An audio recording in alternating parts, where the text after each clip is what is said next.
오늘 이 말씀을 가지고 누구를 위한 것인가 라는 제목으로 함께 은혜를 나누겠습니다. 오늘 우리가 함께 나눌 이 설교의 제목은 우리의 신앙생활에 있어서 가장 근본적인 질문입니다. 우리는 교회와 가정과 일터에서 수많은 말과 행동을 합니다. 내 입에서 나오는 말 한마디가 문제를 해결하기도 하고 갈등을 더 일으키기도 합니다. 어떤 때는 내 의도와 상관없이 오해를 불러 일으킬 때도 있습니다. 이럴 때일수록 우리가 근본적으로 던져야 할 질문이 있습니다. 바로 내 말과 행동이 누구를 위한 것인가? 이것을 우리가 스스로에게 질문해 볼 수 있어야 합니다. 우리는 육체의 한계 속에 살아가는 존재이기 때문에 자기 자신을 위해 말하고 행동할 때가 많습니다. 이것은 본능적인 겁니다. 나의 의지와 상관없이 나 자신을 보호하려는 그런 본능이 있습니다. 그런데 이것이 겉으로는 우리가 주님의 일을 하고 교회를 위하는 것 같지만 사실은 나 자신을 위해 일하고 나 자신을 위해 행동하고 말하는 것과 연결될 때가 많다는 겁니다. 우리가 하나님을 위해서 일한다고 할 때 그것이 정말 하나님을 위한 것인가? 이것을 분별하는 것은 결코 쉽지가 않습니다. 나는 주님을 위해서 일한다고 했는데 주님께서 그렇지 않다라고 말씀을 하신다면 어떻게 되겠습니까? 마태복음 5장에서 7장까지를 산상수훈이라고 합니다. 예수님께서 산에 올라가셔서 제자들에게 주옥 같은 말씀을 전해주셨습니다. 수많은 말씀이 나옵니다. 그 말씀의 마지막에는 하나님의 뜻을 행하는 것에 대한 말씀이 기록되어 있습니다. 하나님의 뜻을 행하는 것. 좁은 문으로 들어가라. 거짓 선지자를 삼가라 라고 말씀하신 다음에 마태복음 7장 21절에 보면 나더러 주여 주여 하는 자마다 다 천국에 들어갈 것이 아니요 하늘에 계신 내 아버지의 뜻대로 행하는 자라야 들어가리라.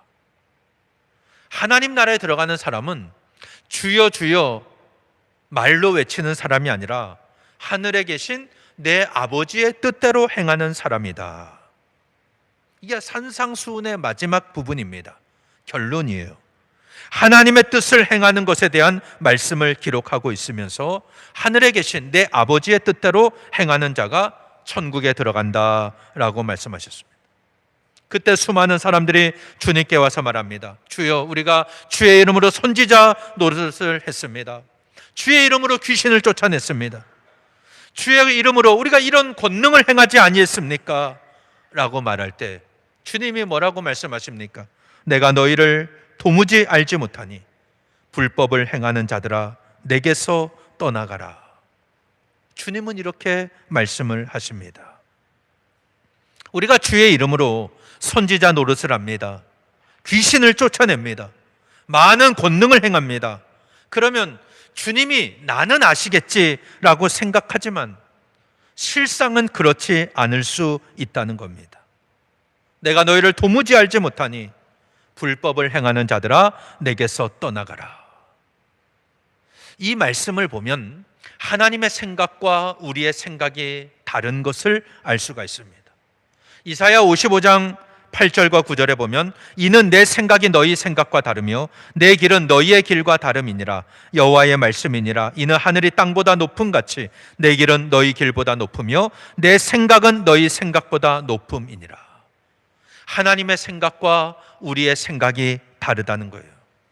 우리가 생각하는 것보다 훨씬 높은 하나님의 생각이 있다는 겁니다. 그러면 우리의 생각으로 하나님을 속일 수 있겠습니까? 하나님을 속일 수 없습니다. 하나님은 우리의 생각까지도 내 중심까지 다 보시고 감찰하시는 분입니다. 예레미야 17장 10절에 보면 나 여호와는 심장을 살피며 폐부를 시험하고 각각 그의 행위와 그의 행실대로 보응하나니 라고 말씀하십니다. 하나님은 어떤 분이십니까? 우리의 심장을 살피시는 분이다. 우리의 폐부를 시험하시는 분이다 라고 말씀하십니다. 이스라엘 백성들은 이 심장과 폐부에 인간의 마음이 있다고 생각했습니다. 그래서 특별히 심장에는 인간의 생각과 의지가 있고 폐부에는 감정이 있다, 이렇게 여겼습니다. 그러나 오늘 이 말씀은 하나님이 우리의 심장을 살피신다, 내 생각과 의지를 살피신다는 거예요. 내가 어떤 생각을 하는가, 어떤 의지를 갖고 있는가 하나님은 보신다는 겁니다. 내 폐부를 시험하신다, 내가 어떤 감정인가를 하나님은 시험하신다는 겁니다. 이게 성경의 말씀입니다. 그래서 하나님은 우리의 모든 것을 꿰뚫어 보시는 분입니다. 그렇다면 우리가 하나님을 속일 수 있겠습니까? 하나님 앞에서 우리의 생각과 말과 행동은 그 의도가 순수해야 됩니다. 내가 어떤 의도로 말하고 행동하는가, 생각하는가를 하나님은 보시기 때문입니다. 우리가 사람의 눈은 속일 수 있어도 하나님은 속일 수 없습니다. 어떤 의도로 말했는지 하나님은 아시기 때문에 내 생각을 지켜야 됩니다. 내 말과 행동에 어긋남이 없어야 됩니다. 그럴 때 하나님이 인정하시는 신앙생활을 할 수가 있는 것입니다. 이것이 중요한 이유가 뭡니까? 왜 우리가 그러면 하나님을 살피고 하나님의 뜻대로 살아야 됩니까? 우리의 삶이 이 땅에서 끝나는 것이 아니기 때문입니다. 우리는 하나님 앞에서 내 신앙과 삶을 계산할 때가 옵니다. 주님 앞에 설 때가 온다는 거예요. 우리가 이 땅을 어떻게 살았는지. 그때 주님 저를 아시죠? 제가 원주 남문교회 목사였습니다. 저는 장로였습니다. 저는 권사였고 안수 집사였고 집사였습니다. 제가 교회 일을 한 것 아시죠? 제가 교회 힘들 때 끝까지 충성한 것 아시지요? 말했는데 주님이 내가 너희를 도무지 알지 못한다. 불법을 행하는 자들아 내게서 떠나가라. 이렇게 말씀하신다면 그 주님 앞에 섰을 때 얼마나 부끄럽고 창피하겠습니까? 이 땅에서의 삶이 전부가 아닙니다. 하나님 앞에서 내 신앙과 삶을 계산할 때가 옵니다. 이것을 아는 사람은 이 세상을 살아갈 때 철저하게 하나님 중심으로 살아갑니다. 내 뜻이 기준이 아니라 하나님의 뜻이 기준입니다. 그래서 철저하게 하나님의 뜻을 깨닫고 그 뜻대로 살게 해달라고, 주님 뜻대로 살겠습니다, 이런 헌신과 기도의 삶을 살아갑니다. 하나님이 기준이 되는 사람은 철저하게 자신의 뜻을 내려놓습니다. 내 힘을 뺍니다. 하나님의 인도하심에 순종합니다. 그러면 주의 일을 하는데 힘이 들지는 않습니다. 저는 수영을 잘 못합니다. 그런데 수영을 잘하려면 힘을 빼야 된다 그러잖아요. 몸에 힘을 빼야 물에 뜬다고 합니다. 그리고 바다에서는 그 파도에 내 몸을 맡겨야 내가 살 수 있는 거예요. 거기서 힘주고 내가 내 힘으로 버텨보겠다고 견디면 물 먹고 죽을 수밖에 없는 거예요. 주의 일을 할 때도 마찬가지입니다. 내 힘을 빼야 됩니다. 주님이 주시는 은혜와 힘으로 감당하면, 내 생각과 내 몸을 주님 앞에 내어드리면 우리는 주님의 도구로 쓰임받는 것이기 때문에 주님이 힘 주시고 능력 주셔서 우리가 기쁨으로 주의 일을 감당할 수가 있는 것입니다. 그렇게 살면, 그렇게 하면 결과도 아름다워요. 열매도 아름답습니다. 아까 산상수훈의 마지막 부분을 말씀드렸죠. 거기에는 좋은 나무와 못된 나무가 나옵니다. 좋은 나무는 어떤 나무입니까? 열매가 아름다운 열매를 맺습니다. 근데 못된 나무는 나쁜 열매를 맺는다고 말씀합니다. 그러니까 열매가 모든 것을 다 보여주는 것입니다. 가시떨기에서, 가시나무에서 포도를 딸 수가 없습니다. 엉겅퀴에서 무화과를 딸 수가 없습니다. 내 의도가 순수하지 않고 내가 하나님을 속이고 사람을 속이는데 그 열매가 아름다울 수는 없는 것입니다. 그래서 우리가 주의 일을 할 때는 이것이 누구를 위한 일인가? 이것을 항상 스스로에게 물어보아야 됩니다. 우리는 주님의 일을 한다고 하지만 사실 내 만족과 욕심을 위해 일할 때가 많습니다. 아무도 모르는 것 같죠? 주님은 알고 계십니다. 그래서 불법을 행하는 자들아 내게서 떠나라 말씀하신다면 우리의 신앙생활 이 전부가 다 헛될 수밖에 없는 것입니다. 오늘 내 모든 신앙과 삶은 하나님 앞에서 계산할 때가 있음을 꼭 기억하고 믿음으로 주님의 뜻대로 행하는 저와 여러분 되시기를 바랍니다. 오늘 우리가 읽은 이 사무엘하 14장에는 의도가 순수하지 않게 일을 해서 소정의 결과를 이루었지만 결국 그것이 독이 되는 그런 내용을 말씀하고 있습니다. 오늘 이 말씀을 들으면서 하나님께서 주시는 지혜를 깨닫는 여러분 되시기를 바랍니다. 우리가 지난 시간 사무엘하 13장에서 다윗의 맏아들 암논이 이복 여동생 다말을 강간했다가 다말의 친오빠 압살롬에 의해서 죽는 사건이 있었습니다. 이때 다른 왕자들은 다 도망쳐서 왕궁으로 돌아옵니다. 압살롬은 외갓집인 그술왕 달메에게로 갑니다. 이 내용을 좀 더 설명을 하자면 사무엘상 27장에서 다윗이 사울 왕에게 쫓겨다닐 때 블레셋에 가서 산 적이 있습니다. 그때 어떻게 살았냐면 주변 나라들을 쳐들어가서 노획물로 살아간 적이 있습니다. 그때 그술 땅을 공격했는데 그 왕이 달메였습니다. 그 그술 땅을 공격하고 정복합니다. 그리고 그 달메의 딸 마아가와 다윗이 결혼을 합니다.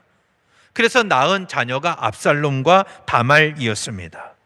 그런데 이 다윗이 결혼했던 마아가가 아주 예뻤던 모양입니다. 성경에는 없지만 이 알 수 있는 것은 압살롬이 엄청난 인물입니다. 온 이스라엘에서 그와 같은 인물이 없어요. 그리고 다말도 그 이복 오라버니 암논이 사랑할 정도로 아주 예쁜 여인이었습니다. 그래서 다윗이 이 마아가와 결혼을 하고 이 압살롬과 다말을 낳았는데 이 다말이 암논에게 강간을 당하자 압살롬이 암논을 죽이고 자기 외갓집인 그술 땅에 가서 도망가 있었습니다. 그렇게 3년이 지나갑니다. 3년이 지나면서 다윗도 암논을 잃은 슬픔을 극복하고 또 압살롬도 자기 아들이기 때문에 그 아들이 보고 싶은 마음이 들었습니다. 그때 요압의 군대장관, 다윗의 군대장관이었던 요압이 이것을 눈치채고 드고아에 있는 한 지혜로운 여인을 불러옵니다. 그리고 그에게 거짓말로 다윗에게 할 말을 일러주었습니다. 이 여자가 다윗에게 가서 말합니다. 왕이여, 저를 좀 불쌍히 여겨 주옵소서. 무슨 일이냐? 저는 불쌍한 과부입니다. 제 남편은 죽고, 이게 지금 요압이 거짓으로 알려준 말입니다. 아들 둘만 남았습니다. 그런데 이 아들 둘이 들에서 서로 싸우다가 말리는 사람이 없어서 한 아들이 다른 아들을 쳐서 죽였습니다. 그렇게 되니까 우리 친척들이 저를 공격하면서 그 형제를 죽인 놈을 내놓으라고 합니다. 제가 그들의 요구대로 한다면 저는 두 아들을 다 잃을 수밖에 없습니다. 혼자 남게 되고 제 남편의 씨도 완전히 사라지게 됩니다. 다윗이 이 말을 듣고 집에 가 있어라. 내가 아무도 내 아들을 손대지 못하도록 명령하겠다. 혹시 누가 무슨 말을 하면 내게 데리고 와라. 내가 더 이상 괴롭히지 않게 하겠다. 이 여인이 한 번 더 간청합니다. 다윗이 말합니다. 내가 여호와의 살아계심을 두고 맹세하는데 내 아들의 머리카락 하나도 땅에 떨어지지 않을 것이다. 이렇게 말했어요. 그때 이 여자가 또 말합니다. 한 말씀만 더 드리겠습니다. 왕께서는 어찌 이와 같은 일을 계획하셨습니까? 왕께서 쫓아낸 압살롬 왕자를 돌아오지 못하게 하는 것은 죄 있는 사람이 하는 일과 같습니다. 우리는 다 죽게 마련이니 한 번 땅에 쏟으면 담을 수 없는 물과 같습니다. 그러나 하나님께서는 생명을 빼앗지 않으십니다. 오히려 내쫓긴 사람이라도 다시 하나님께 돌아올 수 있는 길을 찾아주십니다. 저는 제가 왕께 아뢰면 왕께서 제 말대로 해주실지 모른다고 생각했습니다. 저는 왕께서 하나님의 사자와 같아서 선악을 분별하실 수 있는 분임을 믿습니다. 원하건대 하나님께서 왕과 함께 하시기를 바랍니다. 이렇게 말을 했습니다. 다윗이 이 말을 곰곰이 들어보니까 이게 요압이 시킨 걸 알았습니다. 그래서 한 가지 물어볼 게 있다. 요압이 너를 여기 보냈느냐? 그렇습니다. 제가 어떻게 모든 것을 숨길 수 있겠습니까? 요압이 이 모든 것을 꾸민 것은 현재의 상황을 변화시키기 위함입니다. 이렇게 대답했어요. 다윗이 요압을 불러옵니다. 내가 그대의 뜻대로 할 것이니 가서 압살롬을 데려와라. 요압은 그술에 가서 압살롬을 예루살렘으로 데려왔습니다. 그런데 이 다윗은 자기 아들이지만 큰 아들을 죽인 압살롬을 보고 싶지 않았어요.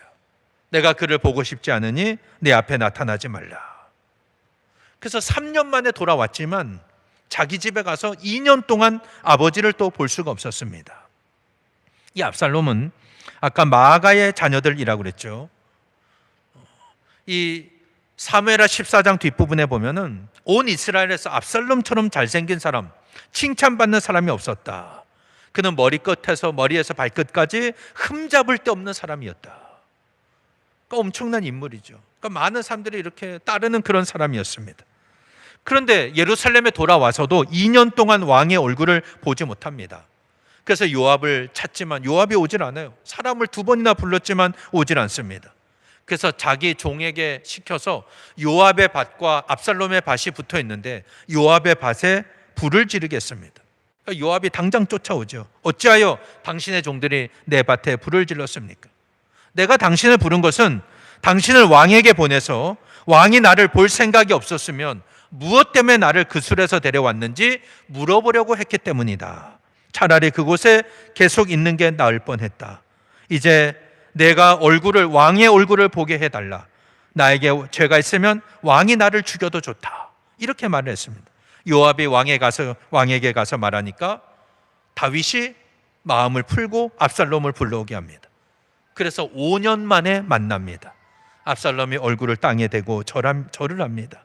그리고 왕은 압살롬에게 입을 맞춥니다.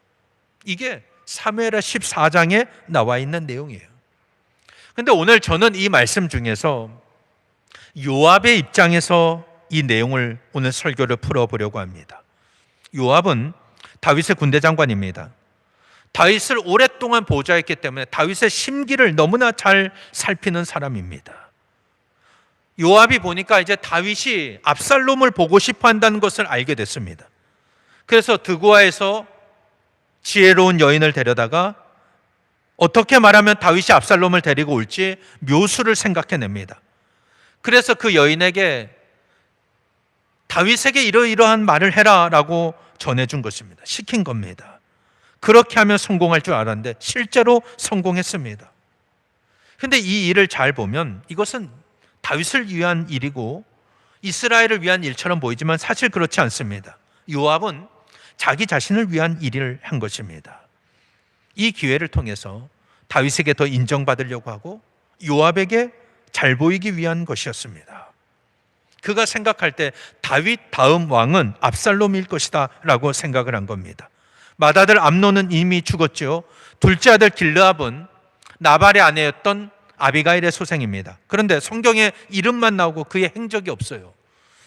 아마도 어렸을 때 죽은 것으로 추정이 됩니다. 그러면 요압이 볼 때 다윗의 다음 왕은 압살롬이 될 것이다. 그래서 그에게 이미 줄을 선 것입니다. 그러니까 요압의 행동은 겉으로 볼 때는 다윗을 위하고 압살롬을 위하는 것처럼 보입니다. 근데 사실은 자기를 위한 행동이었습니다. 여러분 기억나십니까? 앞전에서 그가 과거 통일 이스라엘이 되기 전에 이스보셋의 군대 장관이었던 아브넬을 암살하지 않습니까? 겉으로는 자기 동생 아사헬을 죽인 그 원수를 갚는 것으로 해서 몰래 암살해 죽였지만 이것은 사실 이스라엘이 통일 이스라엘이 되면은 다윗은 지금 헤브론의 왕이지만 전체 예루살렘의 왕이 될 경우에 아브넬이 군대 장관 될 것을 우려했기 때문이에요. 자기의 영향력이 줄어들까 봐 그를 미리 죽인 것입니다. 그러니까 요압은 철저하게 자기 중심의 사람이었습니다. 압살롬을 데리고 온 것도 다윗을 위하고 이스라엘을 위한 것이 아닙니다. 사실 자기를 위한 것이었습니다. 그런데 여러분 이런 일이 우리가 신앙생활 하면서 우리에게 얼마나 많이 일어났는지 모릅니다. 무슨 말이냐면 우리의 모든 사역과 일은 진정으로 한 영혼을 구원하는 것을 위해야 됩니다. 그리고 하나님을 위한 것이어야 됩니다. 그렇지 않으면 우리가 분명히 하나님의 일을 하고 다른 영혼을 구원하는 일을 하지만 그게 실상 내 영광, 내 욕심, 내 만족이 되는 경우가 너무나 많습니다. 그래서 정말 이 일이 하나님을 위한 일인지 하나님의 뜻인지를 구하며 기도해야 됩니다. 이게 신앙생활의 바른 자세입니다. 우리가 하나님의 일을 한다고 하지만 얼마나 많은 경우에 내 욕심을 위해 일하는지 모릅니다. 거기에 인간의 욕심이 들어가고 있는 거예요. 그래서 우리가 사람의 눈으로 볼 때 좋은 것이라고 해서 다 좋은 것이 아닙니다. 중요한 것은 이것이 정말 하나님께로부터 온 것이냐, 하나님이 주신 마음이고 하나님의 뜻이냐, 누구를 위한 것이냐, 이걸 생각해야 됩니다. 마태복음 16장에 보면 예수님께서 예루살렘에 올라가실 것이고 장로들과 대제사장들과 서기관들에게 고난을 받아 죽임을 당하고 제3일에 살아날 것을 제자들에게 말씀하십니다. 그때 베드로가 어떻게 반응합니까? 마태복음 16장 22절, 주여 그리 마옵소서, 이 일이 결코 주께 미치지 아니하리이다. 항변했다. 이거는 약간 주님을 꾸짖었다는 거예요. 절대 그런 일이 없을 겁니다. 제가 그렇게 못하게 할 것입니다. 이렇게 한 거예요. 그럼 여러분, 이게 정말 베드로가 주님을 위한 것입니까? 그 의미를 잘 살펴보면 사실 베드로 자신을 위한 것이었습니다. 주님이 죽으면 어떻게 됩니까? 지금까지 수제자랍시고 주님을 따라다닌 자신의 삶이 송두리째 사라집니다. 겉으로는 진정으로 주님을 위하는 것 같습니다. 근데 사실은 자기를 위한 것이었습니다. 자기 사랑하는 마음이 작동한 거예요. 그걸 사탄이 교묘하게 이용하고 있는 겁니다. 그때 주님이 하신 말씀이 무엇입니까? 마태복음 16장 23절에 보면 사탄아 내 뒤로 물러가라. 너는 나를 넘어지게 하는 자로다. 내가 하나님의 일을 생각하지 아니하고 도리어 사람의 일을 생각하는도다 라고 말씀하셨습니다. 우리가 어떤 일을 할 때는 이것이 정말 하나님의 일인가 사람의 일인가, 하나님께로부터 온 것인가를 생각해야 됩니다. 내 욕심, 내 마음을, 내 생각을 십자가에 못 박아야 됩니다. 내가 지금 행동하는 것, 내가 지금 계획하는 일이 누구를 위한 일입니까? 혹시 사탄이 나를 충동해서 하나님의 일인 것처럼 보이지만 실제로는 내 야망, 내 만족, 내 영광을 위해 일하고 있지는 않습니까? 여러분, 오늘 누구를 위해 일하고 있습니까? 오늘 예배하러 나오셨죠? 누구를 위해 예배하고 있습니까? 누구를 위해 예배합니까? 우리는 하나님을 찬양하고 하나님의 이름을 높이고 하나님 앞에 엎드려 경배하는 예배를 드리는 겁니다. 이게 온전한 예배예요. 하나님을 위한 예배입니다. 그런데 우리는 내가 은혜 받고 내 문제 해결을 위하여 예배하고 있지는 않습니까? 잘못된 예배의 자세입니다. 이건 예배가 아닌 거예요. 예배는 하나님을 위한 것입니다. 하나님을 찬양하고 하나님의 이름을 높이고 하나님 앞에 엎드려 경배하는 것입니다. 그렇게 하나님과 나와의 관계가 올바로 세워질 때 하나님의 은혜로 문제가 해결되는 겁니다. 하나님의 은혜가 우리에게 임하는 겁니다. 그런데 순서가 바뀌어져 있어요. 목적이 바뀌어져 있는 것입니다. 그렇게 예배의 목적을 내가 은혜 받고 내 문제가 해결되는 것에 둔다면 그 예배는 하나님을 위한 예배가 아니라 나를 위한 예배가 되는 겁니다. 그건 온전한 예배, 하나님이 받으시는 예배가 될 수 없는 것입니다.